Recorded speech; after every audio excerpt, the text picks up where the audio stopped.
Good morning साथीहो। आज चाहिँ म यहाँनिर अहिले म मेरो माइत घर आएको छु र मेरो माइत गाउँको केही दृश्यहरू तपाईलाई देखाउँछु ल आजको दिनमा।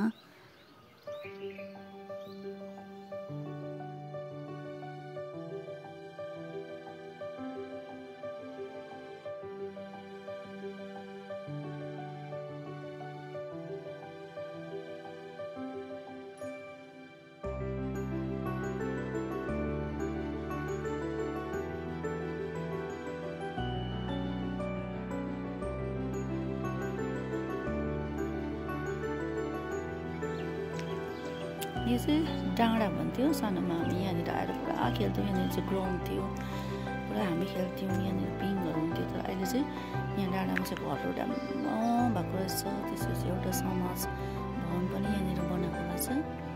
यहाँ तल घरमा फुलहरू फुलेको छ अनि अङ्गुर पनि यहाँनिर पुरा फलिरहेको छ। हाम्रो गाउँमा पनि टिकको रुखहरू थुप्रै छ है।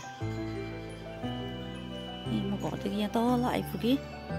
यहाँनिर के भन्छ हो यो, हामीले यसलाई सानो यहाँनिर टाटाको फेद भन्थ्यौँ। यहाँ चाहिँ टाटाको रुख छ, अन्त यहाँनिर टाटाको फेद भन्थ्यो। हामी सानोमा यहाँनिर गाडीहरू पुरा खेल्थ्यौँ। अहिले त यहाँनिर गाडी हिँड्ने बाटो बनाएर धेरै सुविधा छ। पहिला हामी सानो हुँदा त यहाँनिर थिएन, गाडी हिँड्ने बाटोहरू थिएन, सुविधा सानो चोरो बाटोहरू थियो।